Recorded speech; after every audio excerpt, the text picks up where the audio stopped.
Hey guys, welcome to my couch and to the creepy ghoul that's hanging over there. Don't be alarmed. Today I'm going to do my top 5 favorite adult fiction books. And this was requested by, should have looked up the name first, but I will put it right here. So these are in order. So the first one is obviously my favorite. Okay, so anyone who knows me knows that my favorite book of all time is The Hours by Michael Cunningham. And this book, I cannot recommend it enough to people. So for each of these books, I'm going to quickly read you the back so you get a sense of what the plot is, and then I may or may not supplement that with extra info and then talk to you about why it's so great. Passionate, profound, and deeply moving. I can attest to that. The Hours is the story of 3 women. Clarissa Vaughn, who one New York morning goes about planning a party in honor of a beloved friend. Laura Brown, who in a 1950s Los Angeles suburb slowly begins to feel the constraints of a perfect family and home. And Virginia Woolf, recuperating with her husband in a London suburb and beginning to write Mrs. Dalloway. By the end of the novel, the stories have intertwined and finally come together in an act of subtle, haunting grace. In case you didn't catch it, Virginia Woolf is a character in this book, and Virginia Woolf, as I'm sure all of you know, is a very famous British author. She wrote a book called Mrs. Dalloway, which would definitely be in my top 10, I think. In this book, you have Clarissa Vaughn, who, middle-aged, living in New York in a flat with her girlfriend, and she's dealing with her daughter growing up. She's dealing with this friend who is the writer that's mentioned that I just read. A writer named Richard who has AIDS. He's dying of AIDS. So she's dealing with that. She's planning a party for him, and she's just very overwhelmed by everything in her life. Richard was also her ex-boyfriend, and so there's kind of complicated feelings there. He's writing a book that everyone swears is about her and his relationship, so that's kind of awkward for her, but she just really wants to just throw a nice party for him. So that's her story in this, and that is like present day New York. And then you have Laura Brown, who is in the 1950s, like it said, suburban wife, feels a lot of pressure to conform to what society thinks that women should do in the 1950s. And she has like a 4-year-old son, and then she's pregnant with her second child during the book. And she's struggling with wanting to do more with her life than just stay at home while her husband's at work, dealing with whether or not she wants to have this baby, dealing with depression. So that's kind of her story. And then you have Virginia Woolf, who in this book is writing Mrs. Dalloway. So it's kind of like an Inception sort of meta thing. What is so great about this book is it took Mrs. Dalloway, which is, the themes of it are amazing, the feminism in it is amazing, it was so ahead of its time for when it was written, but it's it's not an easy read. Let me put it that way. I do really like that book, but it's not an easy read with the way that Virginia Woolf writes. Michael Cunningham took the essence of what makes Mrs. Dalloway such a great novel, and he put it into this more contemporary adaptation. And his writing style, I've never read anything that's similar to it. It's very, short and succinct, where his sentences are all short sentences. There's not that much description. It's very unique, and I really enjoy it that way. It makes it a page turner. Part of this whole deal is, like I've said, so Virginia Woolf is writing Mrs. Dalloway. Laura Brown, the suburban wife, is reading Mrs. Dalloway, and it's really resonating with her, right? It's talking about how the main character feels stuck. So she's writing it, she's reading it, and she, Clarissa, is kind of living it. So Mrs. Dalloway, part of Mrs. Dalloway is about this lady named Clarissa Dalloway, and she's throwing a party, and this Clarissa is throwing a party. You know, it's no coincidence that they both have the first name of Clarissa.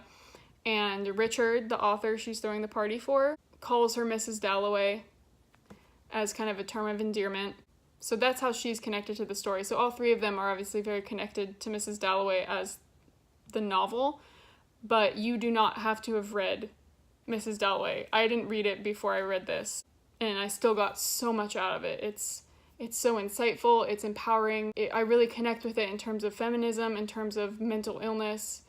It hits all the bases for me, and it's really cool how they intertwine all of the stories together at the end. And this is obviously the movie cover edition. Got some really, really good actresses in this. Of course, I would recommend you read the book first. Of course. But I did just want to mention that the movie adaptation is one of my favorite movie adaptations. They did such a good job, but read the book. Okay, now that I talked your ear off about the hours, I apologize. I have so many feels about that book, and I'm sure everyone can relate to, you can talk for hours about your favorite book. But my second favorite book, which is also probably one of my second favorite books of all time, period, is The Boy in the Striped Pajamas by John Boyne.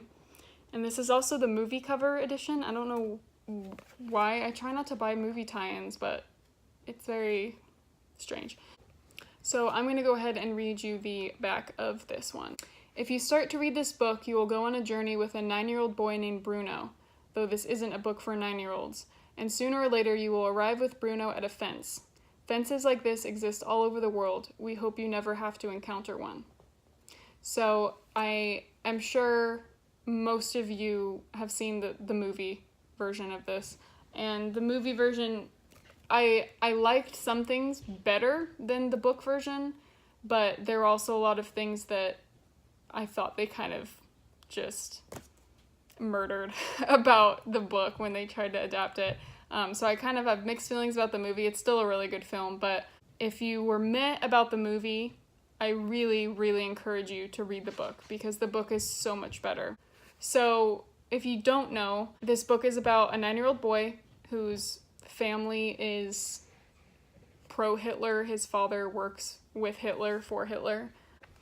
And they live in a house that is near, like, the outskirts of Auschwitz, because his father obviously needs to go there frequently. So he's being raised pro-Hitler. It's so interesting and so insightful to see how a little boy perceives the Holocaust, right? And I've always been deeply fascinated with the Holocaust in terms of the psychological components, I think. Maybe because I'm a psych major, I don't know, but just of how good Hitler was at rallying people up and public speaking and making everyone believe in his cause, right? Or not everyone, but the people who did. And I think, hindsight's 20/20, and we can say that, wow, back then, I would never have supported Hitler. But it all, it's all circumstance, and it's all the experiences you have, the events surrounding it, all that kind of thing. So anyway, I've always found that fascinating. So that's how I found this book, was I was looking for books that dealt with the Holocaust. And this is obviously an incredibly unique story. It's obviously fiction, but he befriends this kid who, you can see on the cover, is about his age, a little bit younger, I believe, who is in Auschwitz. And Bruno doesn't know that.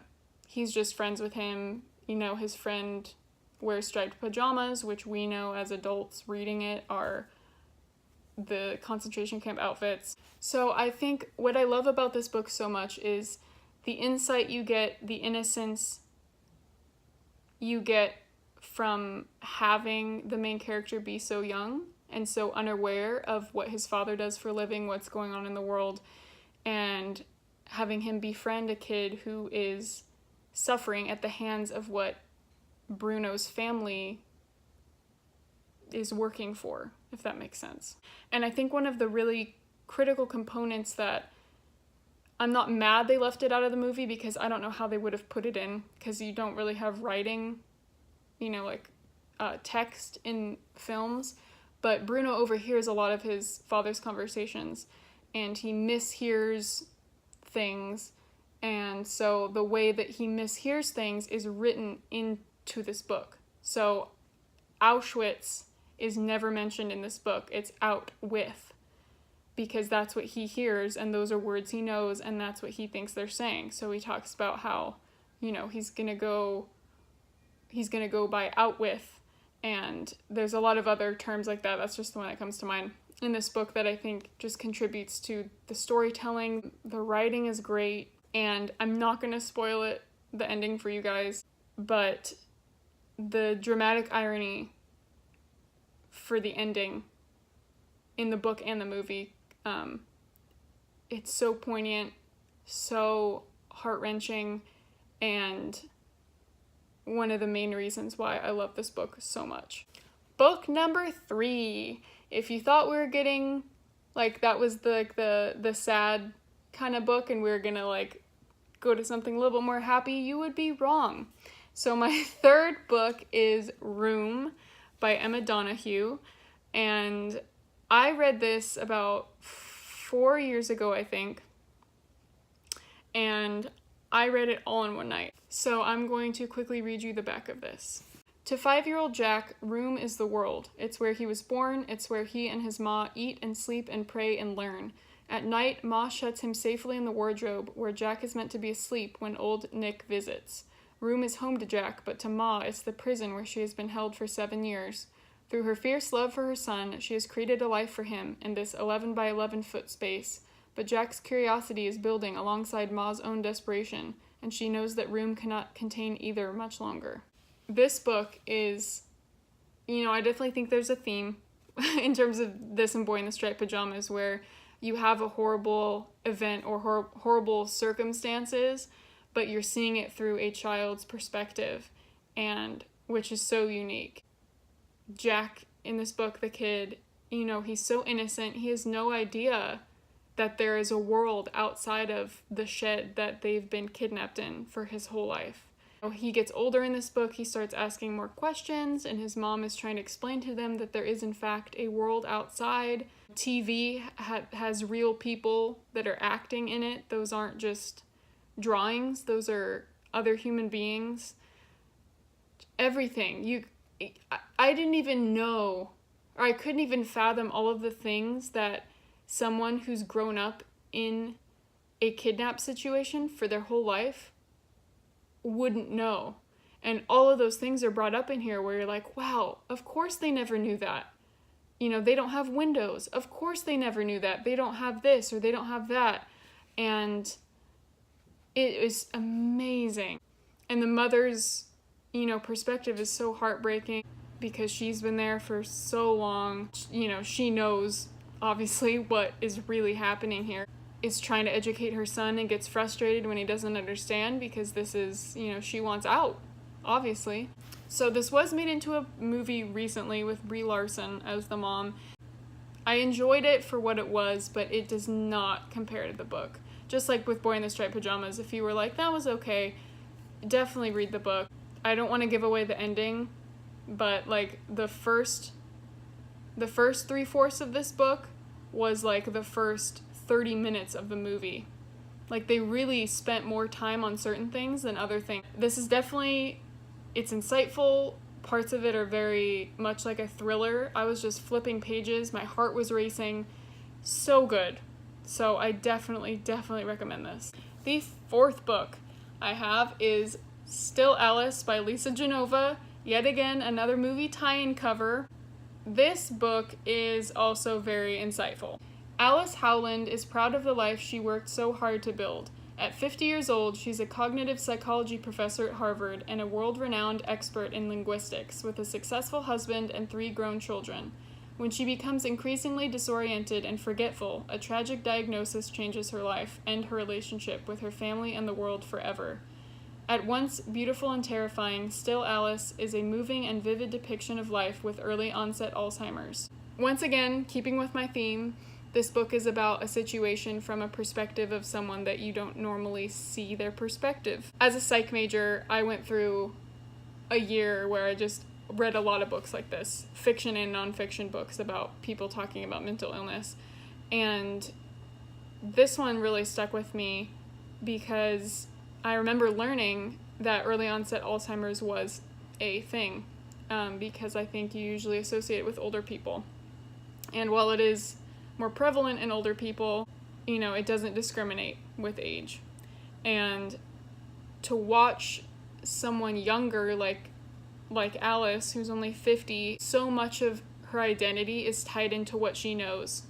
She's a professor, she lectures, and to watch that decline is heartbreaking. She used to be so independent and had such a strong sense of identity, and it just gets ripped away. And it's so unique to have it come from someone who isn't 70 plus years old. And she was in, professional wise, the prime time of her career. To see her decline, to see her forget where she was, forget where she put something, and have it progress to her forgetting her kid's name, not being able to read anymore without like highlighting what she's already read, is so sad. And it is such a good book to see how it affects her family, to see how it affects her, how she manages to sustain a quality of life. It's very, very good. I did just want to mention also that Lisa Genova writes a bunch of fiction novels talking about various illnesses. She has one about Huntington's, she has one about autism, she has one about left neglect syndrome, where your brain thinks that like the left side of everything, including yourself, is gone. So if you're interested in kind of psychological but don't want nonfiction, definitely recommend Lisa Genova. She's great. So for number 5, I don't actually specifically have one. I have 2 honorable mentions, which were The Great Gatsby by S. Scott Fitzgerald and The Lovely Bones by Alice Sebold. And I went back and forth about picking them, and I was like, you know what? If I for sure had a number 5, I wouldn't be trying to choose between 2. And even though I love both of these books, they're not on the same level with me as the other 4 I already talked about. They're like one step below. So I'm not gonna give a number 5. Hopefully, maybe in the next couple years, I will have a number 5 with something I will have read like recently. Like I said, these aren't my top 5 books of all time. So these are just the top 5 of this specific genre that I chose for today. If any of you guys have read any of these, please let me know what you thought. Please go read The Hours. It is, in my opinion, the greatest book of all time. And I hope you guys enjoy this video, and I will talk to you guys later. Bye.